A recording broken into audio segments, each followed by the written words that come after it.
This is the V32 AFL 4K webcam from Nuroum. Let's take a look. Before we start the review, a quick disclaimer. Nuroum did send me this camera for free. However, this did not impact my review, which remains unbiased and objective. Now let's take a look at some of the features of this camera. It's a 4K camera, so it has a 4K image sensor. It's also plug and play, so there's no need to download any special drivers. You just plug it in and it works right off the box. Now, it also says it has auto framing and autofocus. The autofocus part works, and you're going to see that in a bit in the test that I did.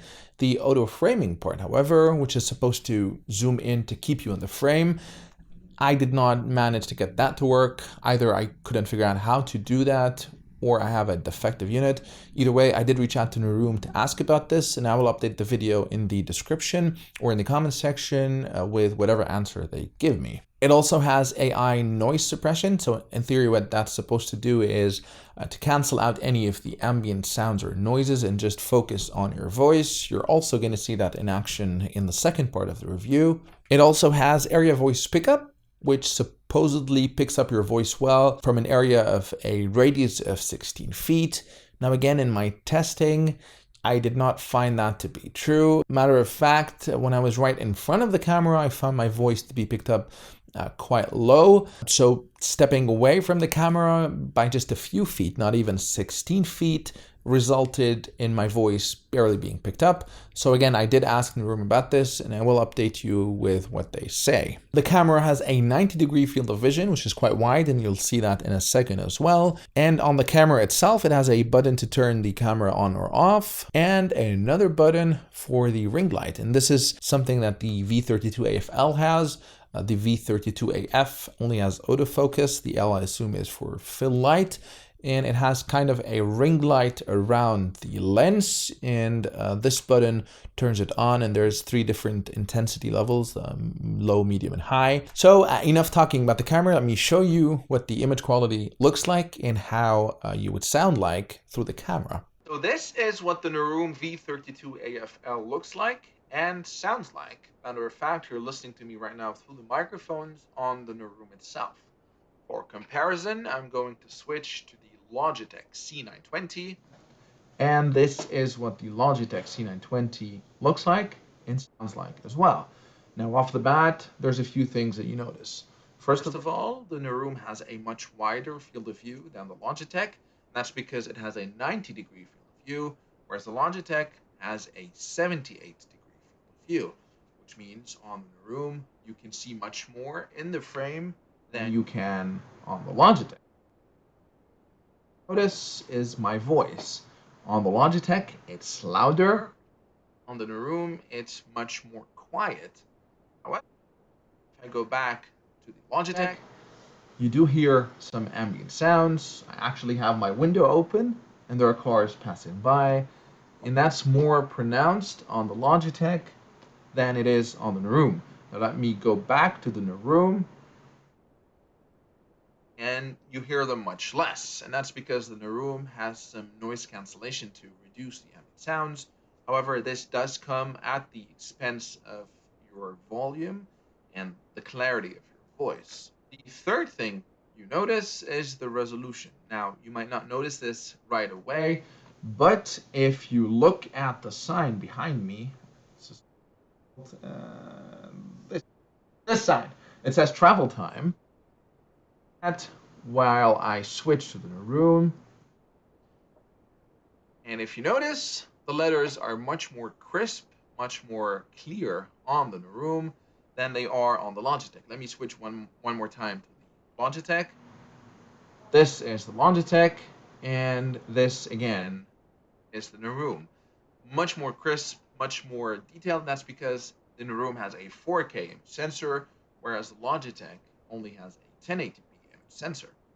Let's test out the autofocus capabilities. Starting off with the Nuroum, I'm gonna place this in front of it, and there you go. It focused on it. It's a little bit slow, but it does nice. And got this. So it's a bit slow, but not bad. Let's go to the Logitech. Faster. Notice the image is much more grainy. There you go. That's the autofocus. Struggling a little bit. One last thing I do want to test out, and that's the performance in low light. But for that, I'm going to wait until it's dark outside to get a better idea. So it is nighttime. As you can see, I have the lights turned off. However, there's a monitor that's shining a little bit of light on me. Let me turn this off for a second. And this is almost complete darkness. Now let me switch to the Logitech for a second. Is how the Logitech looks like, and you can see it's way worse in low light. Let me go back to the room and let me turn on the monitor next to me again to give you an idea of how I would look like with just a little bit of ambient light, and it doesn't look too bad. Let me go back to the Logitech with the same ambient light. This is again the Logitech, so you can see it's way more grainy, way more noisy than with the Nuroum, which isn't bad. Now, let us turn on the fill light on the Nuroum. And this is the fill light on the lowest setting. And here you can instantly see a big problem. The light bleeds onto the lens. This is the lowest setting. This is medium, and this is the highest setting. So while I really like the idea of having a fill light, I think their implementation needs work. The fill light is right around the borders of the image sensor, and it's bleeding onto the image, which makes it, in my opinion, unusable. You turn that back off, and for the last test, let me turn on the lights in the room to give you an idea of how I would look like. Alexa, turn on the lights.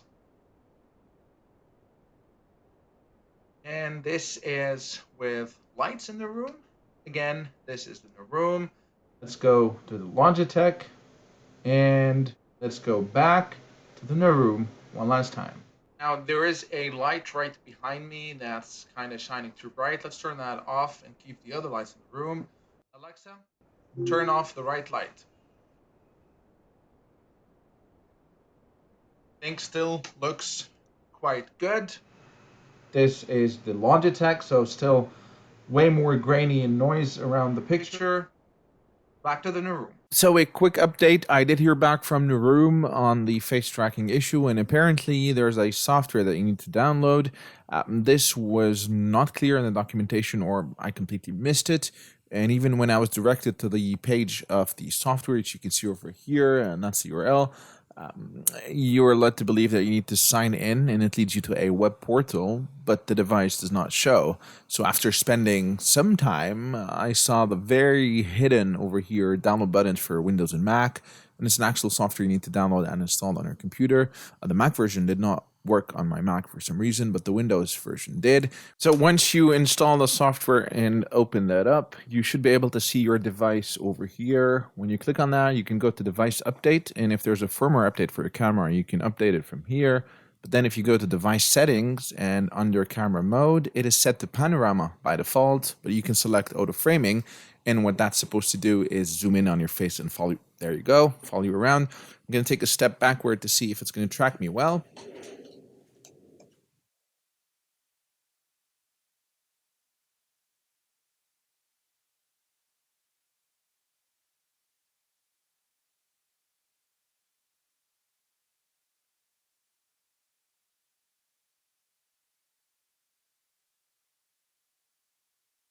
So as you can see, it's a bit slow and jittery in its tracking. I'm not even centered right now. Let me lower the microphone. There you go. And I think it zooms in way too much. And this being digital zoom and not optical zoom, it creates a very grainy, noisy image. So Personally, I would keep it on panorama mode unless you really need the auto framing part.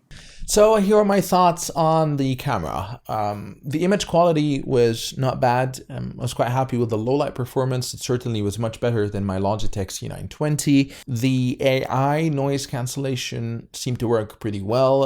As you can see or hear, you can barely hear the background noises with the Nuroum, whereas with the Logitech they were more pronounced.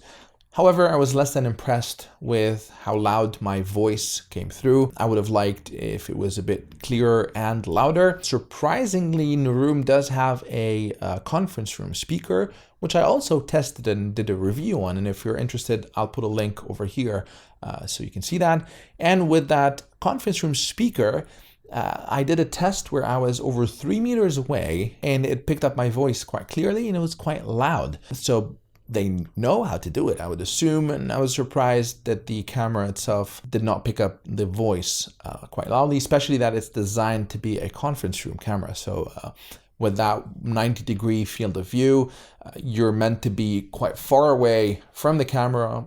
In a conference room, arguably there's more than one person, so you're going to be far away. Another thing I was disappointed in is the ring light. Now, while I like the idea of having a ring light in case you are in a dark room and you want to give yourself some more ambient light, I think the implementation needs some work. It's, as you saw, it bleeds a lot onto the image sensor, which makes it unusable. Maybe if they did the ring light along the outer perimeter of the camera or the case, rather than just around the lens, it would have bled less onto the sensor and maybe then it would have been usable. So I like the idea, but I don't think it's a usable feature.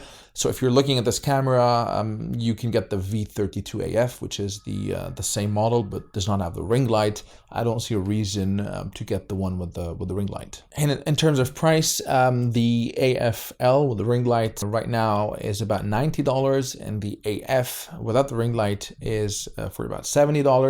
I will put links in the description, so make sure to check those out. There's often coupons and discounts, so check out the link to see what the price is at the time you're watching this. That's all for now. Let me know in the comment section what you thought about the camera. And as always, if you liked the video, please hit the like button and consider subscribing to my channel, as this encourages me to continue producing content. Until next time, cheers.